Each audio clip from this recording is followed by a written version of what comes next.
Hey legal legend, welcome to Legal Lightbulbs, where we uncover bright ideas to power small in-house legal teams. I'm Verity White, the lucky lawyer who gets to chat with some of the smartest minds in the in-house legal world to help legal legends like you have a big impact with a small legal team.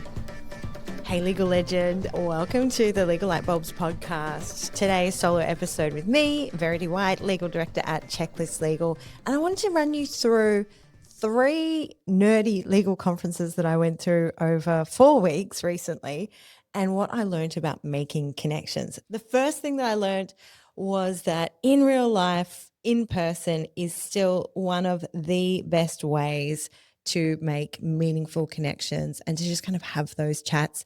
There's a great overview article from Nick Burns that I'll link to in the show notes on how to make connections, because I just think that if you're a little bit rusty at this, it is so important to be able to have those in-person conversations and to be able to just talk to people, join a group at lunch, be able to have conversations with people around a table. And I 100% am still a believer in business cards. Do you still believe in business cards? I love handing out business cards. I love getting business cards. I collect business cards for even when I go to restaurants and things like that. So interested in your thoughts on business cards. Are they like a 90s thing that no one else is into except for me? Would love to know about it. Secondly, anyone who is getting on board with ChatGPT or other Gen AI tools, good on you. It's so great that you're having a crack at this.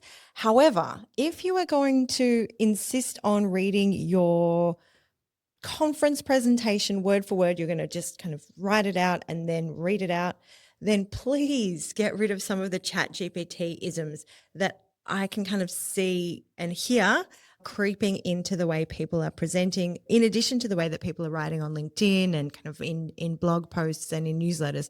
The one that really jumps out for me is where it's like, the thing is, or here's the truth, or the reality. And it's just kind of quite jarring because I might have been listening to what you were saying, but then you've gone and thrown in a ChatGPT ism. And whether or not you wrote it or if ChatGPT wrote it, it still is almost becoming a little bit of a cliche. So please, first of all, get rid of the ChatGPT isms. But secondly, even better, if you can if you want to write out your kind of script for what you're going to say as a presentation, then get it down to dot points and just the key things you want to remember onto a little recipe type card or the little small card. And please don't just read it out. You 100% know what you're talking about. You're super clever. You've been asked to present at this conference for a reason. So just keep the dot points for things that you really want to make sure you get right, like facts and figures or sources or quotes. But the things that you know about, just keep them headline and then just talk to them. You know your stuff. Please don't read out a script from ChatGPT. The third point that I wanted to make is that social atrophy is real. I've been reading about this concept of social atrophy with people working from home more and people kind of staying away from in-person events. They're kind of living further out. They're not coming into the city or to events. And one thing that I noticed is the difference between people who are very active online, but actually in person, they are almost a completely different human being. Now, I don't know what that is, or when they're presenting, they're coming across completely differently. I'm not sure if that is a social atrophy thing or just maybe a confidence thing or just experience, learning how to present, learning how to kind of network and work a room. So if you are someone who wants to be engaging in real life as well as online, then you got to practice, right? You have to come out, you have to present on stage, you have to do that networking, and don't skip the networking because it's where you will make so many powerful connections, but you're also flexing your social muscles.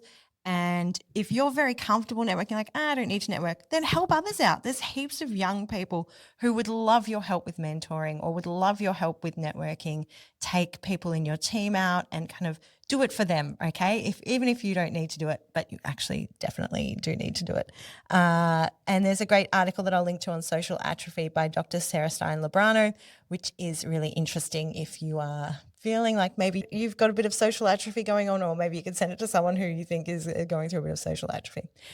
The fourth point which is something that I struggle with sometimes because, first of all, everyone's got to stay healthy. You've got to get enough sleep. You've got your own work to do in addition to the conference, and you've got your own family and kind of personal commitments.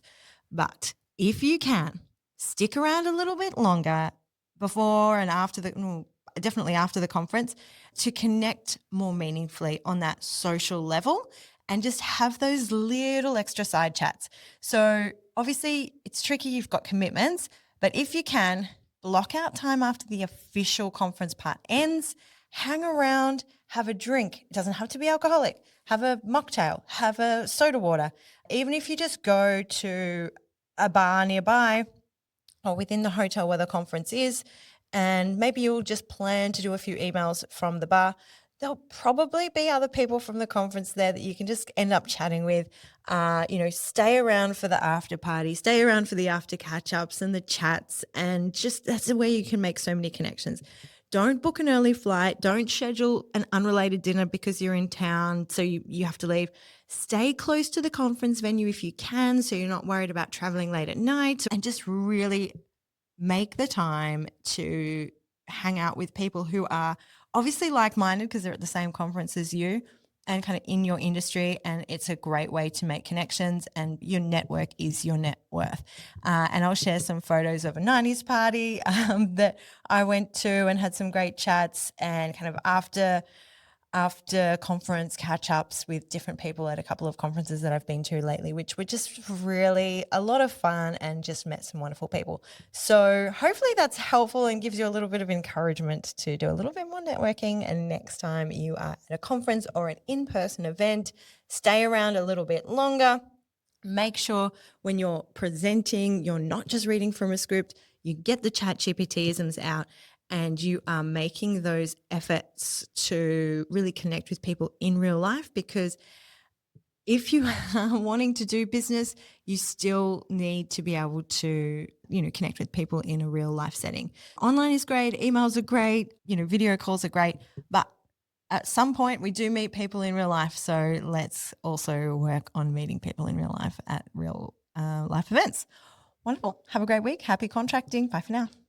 That's it for this episode of Legal Lightbulbs. You'll find all the good stuff in the show notes, including links, resources, and guest details. If something sparked an idea for you, please share the episode with a colleague or connect with me, Verity White, on LinkedIn, and let me know what resonated. It really helps me shape the show for other legal legends like you. Legal Lightbulbs is brought to you by Checklist Legal, a B Corp certified commercial law firm helping small legal teams in big brands modernise and transform the legal function to do business better. If you're thinking about kicking off your own transformation project, book in a chat today, and let's make sure you kick it off on the right track. Until next time, happy contracting.